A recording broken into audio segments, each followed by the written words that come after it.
Hello everyone, welcome back to new blog. আশা করি সবাই তোমরা ভালো আছো, আমিও খুব ভালো আছি। এখন দেখছো রেডি হয়ে গেছি।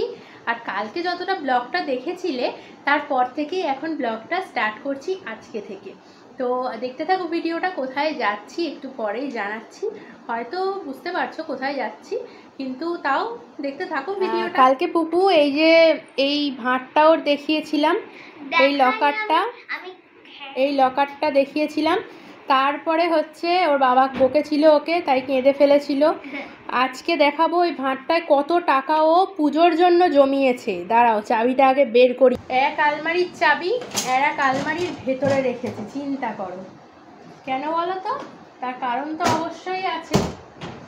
ওর বাবা কি করবে, ওই চাবিটা থাকলে ওর সাথে ঝোলানো, ও বের করে করে সব টাকাও শেষ করে দেবে। ওই জন্য পুপুকে আমি বলেছি, পুপু চাবি আমার কাছে দিয়ে রাখো। ওই জন্য একটা আলমারির চাবি আর একটা আলমারির মধ্যে ঢুকিয়ে রেখেছি। রে বাবা, কত টাকা রে! আচ্ছা এইগুলো একটু গুনে গুনে দেখা। এই যে এই বান্ডিল বের করেছি পুপুর, এইবার দেখা যাক। দেখি আমাকে দে গুনতে। পয়সা পয়সা করতি হে তো পয়সা পয়সা করতি হে। চকলেট কিনতে পারবে। আরে হচ্ছে এই টাকাগুলো কেন রেখেছি বলতো? এই টাকা দিয়ে আমি ঠাকুরের জন্য চকলেট কিনবো। প্রতিবার ঠাকুরকে চকলেট দিয়ে অনেক রকমের চকলেট কিনবো, তো তার জন্য। আচ্ছা দে আগে গুনে দেখি টাকাটা, দে। এ বাবা রে, দেখাই কত টাকা হয়েছে। এই যে এখানে হচ্ছে 1000, এই হচ্ছে 2000, এই হচ্ছে 3000, এই হচ্ছে 3500। 3500 হলো, রাখি। এখানে আবার রাখলে লবঙ্গ খেয়ে নেবে। 200, 300, 400, 500, মানে টোটাল এখানে হলো 4000। 4200 টাকা। রে বাবা, নিয়ে পুপু যাচ্ছে মার্কেটিং করতে, তাই তো? পুপুর কাছে একটু আসে, মানে প্রায় 5000 টাকার মতো জমিয়েছে। কয়েনগুলো দেখাবো, আবার কয়েনও আছে। আবার কয়েনগুলো দেখা দেখি। ওরে বাবা, সব তো 10 টাকা, কিছু কিছু আছে অনেক কটা। চলো তাহলে এবার যাওয়া যাক। আমি আর বাবাই তো স্কুটিতে যাচ্ছি, আর ওই যে সামনে চলে যাচ্ছে ওরা গাড়িতে।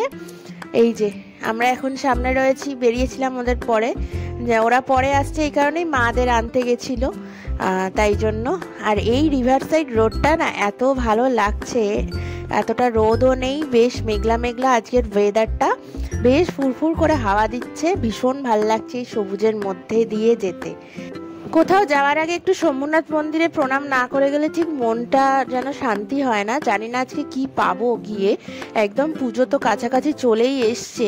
আর যেহেতু পুপুর পরীক্ষা চলছিল তার জন্যই কিছু কেনাকাটা করতে বেরানো হয়নি। এই যে বকবক করতে করতে যাচ্ছি এখন বাবাইয়ের সাথে। এইবার যাব হচ্ছে তেল ভরাতে গাড়িতে। যাচ্ছি হচ্ছে স্কুটিতে, বিশাল যাব আজকে সবাই মিলে। আর মা, মাসি, তারপরে মম, পুপু সবাই মিলে গাড়িতে যাচ্ছে। খোল কাজটা, দেখা যাচ্ছে না। এইটা খুললেই হবে, এইটা খোল, দরজাটা খুললেই তো হয়। কাজ খোলার কি দরকার? ঠান্ডা হচ্ছে ভালো। ওকে নিয়ে যা তো স্কুটিতে। না না দরকার নেই, এখানেই বস।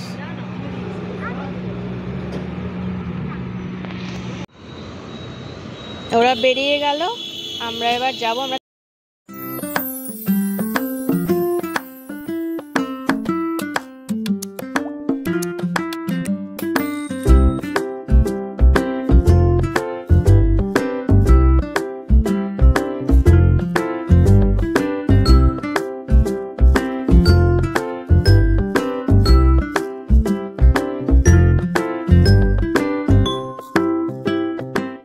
এই জায়গাটা একবার দেখো, এটা হচ্ছে টিটাগড়ের একটা হাট বসে, সেই হাটের ভিড়। এটা অলরেডি আমার মুখটা বাংলার পাঁচের মতো হয়ে গেছে, তার কারণ এই ভিড় দেখে। এই ভিড় যদি ওইখানে গিয়ে হয় তাহলে আমি কিভাবে কেনাকাটি করবো রে বাবা, এই চিন্তা করতে করতেই আমি গাড়ির পেছনে বসে এগাচ্ছি ভয়ে ভয়ে মুখ নিয়ে।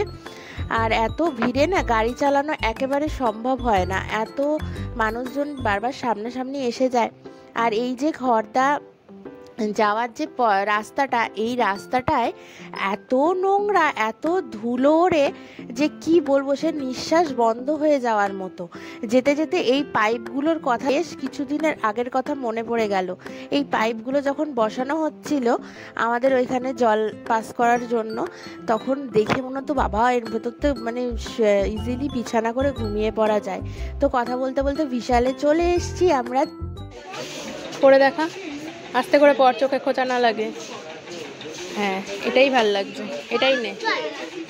ওইখানে আমি বাবার জন্য গাড়ির বালিশ নিয়েছি। চল দেখাই। এটা ভালো, কিন্তু আমার এটা ভালো লাগছে না, কিন্তু এই স্টাইলটা আলাদা লাগছে। হ্যাঁ হ্যাঁ, এইটা ভালো।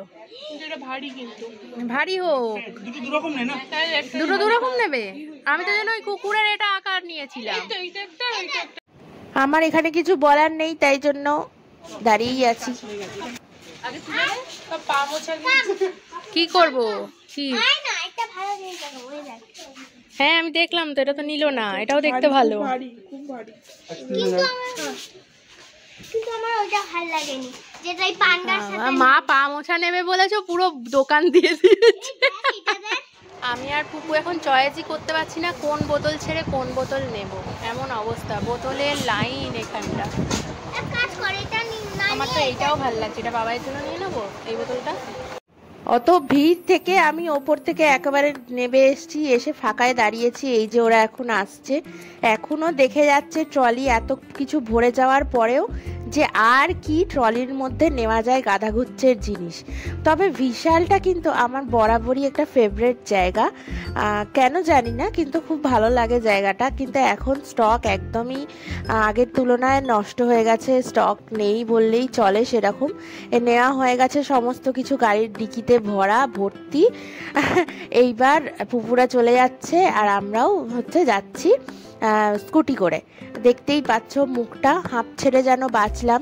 এসেই চা খেতে চলে এসেছি এখন এই খড়দার এখানটা। চাটা এত ভালো করে কি আর বলবো, এতক্ষণ পর এত জোরে খিদে পেয়েছিল যে চাটায় চুমুক দেওয়ার পরেই মনে হলো অমৃত খেলাম। এখানে মম ভিডিওটা করেছে, তো চলো যাওয়া যাক, ওদের সাথেই যাই। এই যে আমিও ভিডিও করতে করতে যাচ্ছি আর মমও সাইড থেকে ভিডিও করেছে। চলো যাওয়া যাক। এবার আমি বাড়ি চলে যাব এখন, আর মমরা যাবে জুডিওতে। বলেছিল যে এই সোদপুরের কাছে যে জুডিওটা ওটাতে যাবে, কিন্তু বললো না, ওটায় গাড়ি পার্কিং করার যেহেতু জায়গা নেই, সেই জন্য ব্যারাকপুরের জুডিওটাতেই যাওয়া হবে। তো আমাকেও বলেছিল যেতে, কিন্তু আমি বললাম না রে ভাই, আমি যাব না। আর এখানটার সেই টিটাগড় বাজারের ভিড়টা আর একবার দেখিয়ে দিই, কি অবস্থা। এই যে বললাম না, মানুষজন সামনে এসে যায় এই জায়গাটাতে, এই হয় মানে পাস করব কি ভয়ে ভয়ে যেতে হয় আর কি। আর এই যে আমরা এখানে পাশে দাঁড়িয়ে আছি আর মমরা এগিয়ে যাচ্ছে। আমি এখন এসেছি দিদির বাড়িতে, কারণ লবঙ্গকে খাওয়াতে চলে গেল ওর বাবা, আর পুকুরা গেছে জুডিওতে। ওরা ওদের সাথে আর গেলাম না, দেরি হয়ে যাবে। তো দিদির বাড়ি এসে শাড়িটা নিতে চলে। পুকুর কি কি জিনিসপত্র কেনা হলো আর কি কি কেনা হলো সবই পরের একটা ব্লগে শেয়ার করব তোমাদের সাথে। আজকের ভিডিওটা এইটুকুনি রাখছি। কিছু যদি ভালো লেগে থাকে লাইক কমেন্ট শেয়ার অবশ্যই করে দিও, সাবস্ক্রাইব করতে তো একদম ভুলে চলবে না। পুজোর কিন্তু ভালো ভালো ভিডিও আসছে, তার আগে সাবস্ক্রাইব করে দাও চ্যানেলটাকে। এই যে মমরা যাচ্ছে